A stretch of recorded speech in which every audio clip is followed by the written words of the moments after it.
ये 90 की बात है, जब हम लोग थे केंद्र में एमपी बन करके,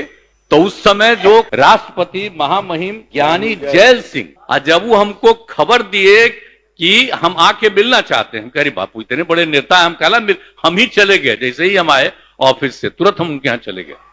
आज जब गए साहब 1 घंटा उन्होंने ही हमको समझाया, कहा कि देखो एक बात समझो, जो होना चाहिए इस देश में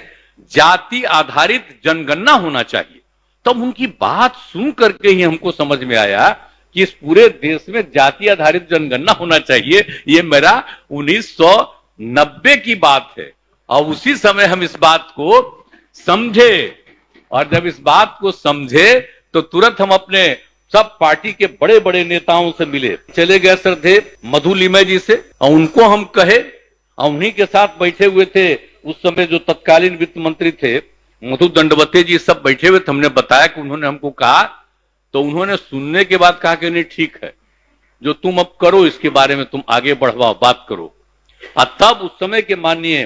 प्रधानमंत्री जी से भी हम मिले, विश्वनाथ प्रताप सिंह जी से, और उनको भी हमने अनुरोध किया कि जाति आधारित जनगणना होना चाहिए। लेकिन आप जान लीजिए कि उसी समय से जाति आधारित जनगणना की बात